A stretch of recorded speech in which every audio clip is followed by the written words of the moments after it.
Hi, hello. Welcome back to my channel, Buttercups, especially for this video, because this video will be comparing the two Stepford Wives movies from 1975 and 2004 to the book. I am going to say that the book is the best out of the bunch, but the 1975 version is pretty good as well. But we're just going to start with the 2004 version because it's bad. Really, really bad. I'm gonna tell you that right now. I mean, I did rent it for $4.50, so it wasn't too horrible. And then I watched the Stepford Wives 1975 version free because it was uploaded to YouTube because I guess domain, I don't even know. But let's get into the 2004 version. Now, they had a fantastic cast and crew. Yeah. You can have a fantastic cast and crew and completely mess up the movie with a bad director. Yeah. Now, I have a bunch of notes because I know I wasn't going to remember all that they messed up. Okay? So if you see me looking down, Buttercup, it's because, you know, I'm reading my notes. So, now the differences in the books that sucked. For the 2004 version. No mention of Ruth Ann and her storyline. Joanna is a big-time producer for a huge TV channel, but she's fired because of a violent backlash from a man that's life was ruined by being on a reality TV show that she produced. And there is a gay couple that's very stereotypical, and it was 2004 though, so you kind of see that in the early 90s and the early 2000s. There was no gay couple in the book. And kind of basically replaced Ruth Ann, which I don't understand. The ending has Walter, Joanna's husband, saving the day, which is stupid, against the men's association, and then it turns out that Glenn Close's character actually created the robots, but they're not robots. They actually, it's just a bunch of chips in the wives' head. So they do malfunction, the chips malfunction, but the women are still at least alive. Thank you so much, Glenn Close's character, for not killing the women off and then replacing them with robots. That part does make more sense, honestly, because then you can also age, and it's just more natural than in the book and in the 1975 version where you kill off the wife and then you replace her with a robot, but the robot doesn't age, you know what I'm saying? Like, it's a little not thinking things through. And so the original tone of the movie, of the 2004 movie, was dark and satirical like the book, but they reshot many scenes and redid the ending because the test screening went badly and the audience didn't like it. And so nothing really is like the book. Also, they say Joanna. I said Joanna. If I move back and forth between those two pronunciations of the name, I apologize in advance, but I was reading Joanna, but you can also say Joanna. So what can I do? I don't know. And I think that the acting was really good in the 2004 version, but there was a lot of issues behind the scenes, not just with the redoing of, I think it was like half or something, as I read, of the scenes because of the stupid screen testing and the audience not liking any of it, especially the ending. But the ending for the 2004 version doesn't do anything for the whole story. Like, I know people are not used to the fact where, unless it's actually a horror movie, but even then not, where it ends badly, which the Stepford Wives book, it ends badly. Joanna's dead and she is replaced with a robot. But the 1975 version did it. Maybe it's because there was only 5 years between the book's publication in 1970 and then they came out with a legitimate thriller satire based on feminism movie in 1975.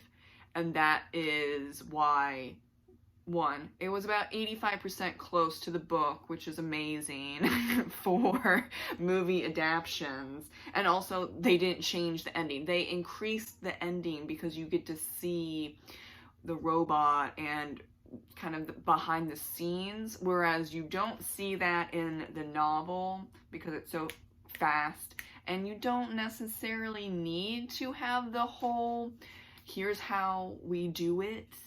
But I liked the movie, though it was basically 2 hours long. I was like, wow, that's a lot for a thriller. Usually thrillers and satire are like max 350 pages because you can only do so much, especially with the thriller. You can only do so much. We need the thrill, we need like the up the ante, it just like action packed basically. And so with the 1975 movie, it was drawn out. You have to think about things, you're watching carefully, so it's not the usual thriller. I mean, it could actually be the usual thriller for the 70s, but I don't really like older movies. Yes, I think that is an older movie, okay? I don't usually like older movies, so I can't say with 100% certainty either way if that was okay for a thriller movie or not, being 2 hours, but you know, it's a great movie anyway. So now the differences from the book that suck, then again, not as bad as the 2004 version, so I'm not going to go into why it's horrible or sucky, but more into like, why did you do that? And so the first one was, there's 2 daughters instead of a boy and a girl, Kim and Peter.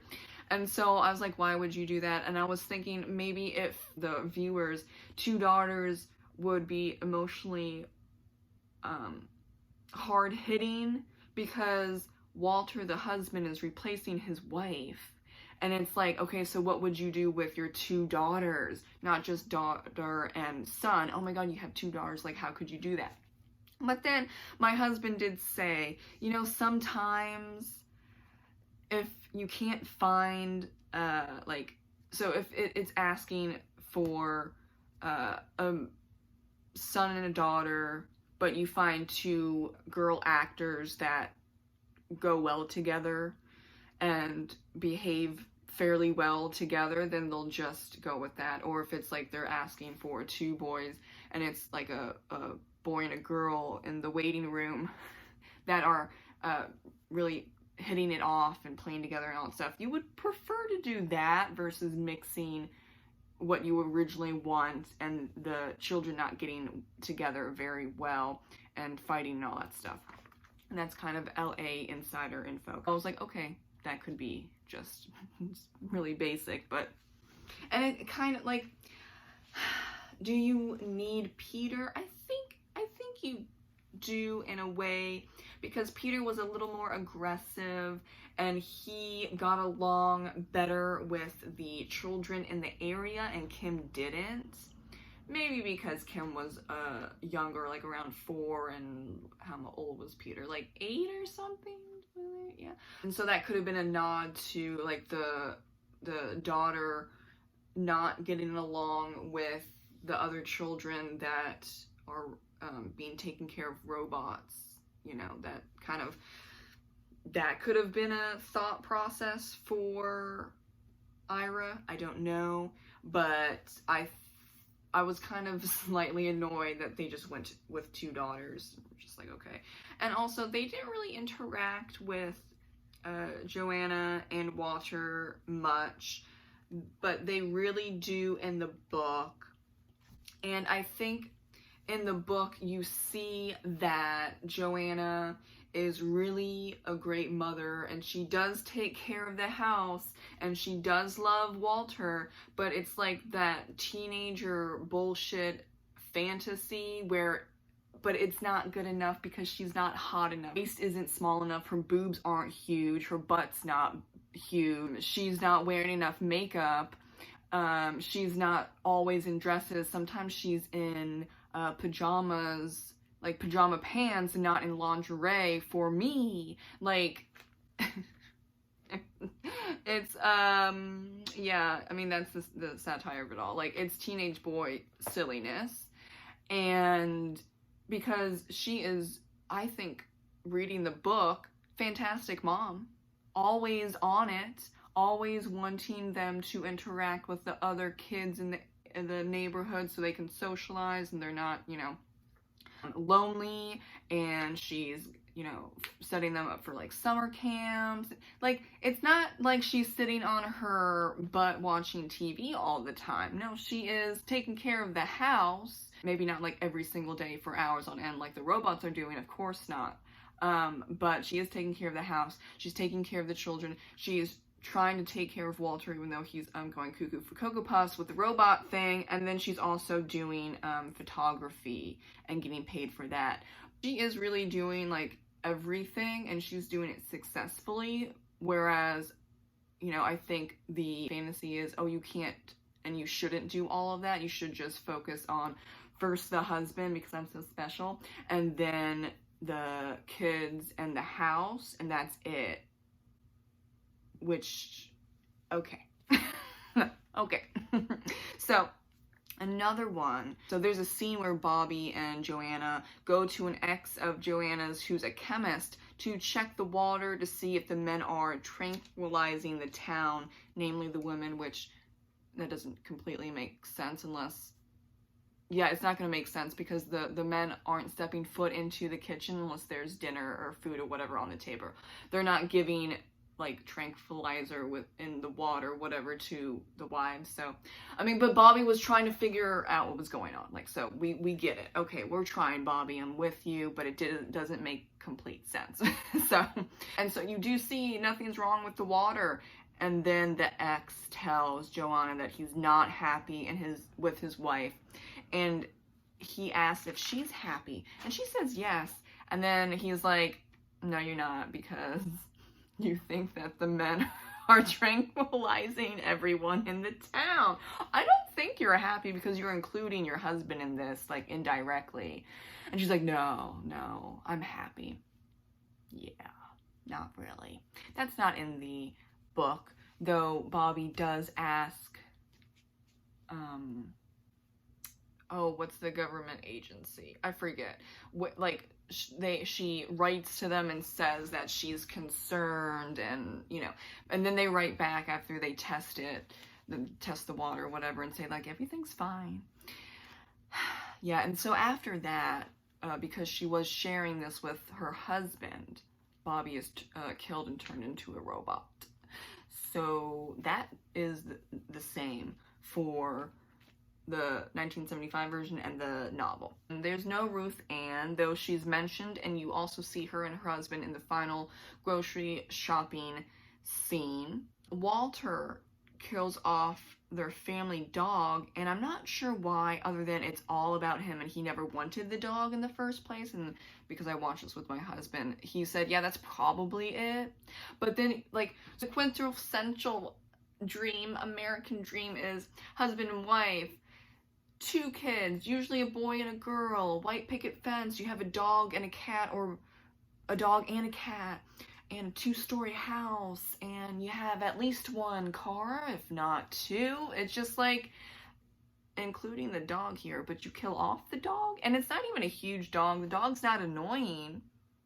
It's well behaved. So it really must be that Walter did not want that dog, but the women, the 2 daughters, and Joanna wanted the dog. But then he was like, oh, we're about halfway through the movie, so he's already been planning the robot shit. And so he's like, you know what? To hell with this dog. And he just makes the dog disappear.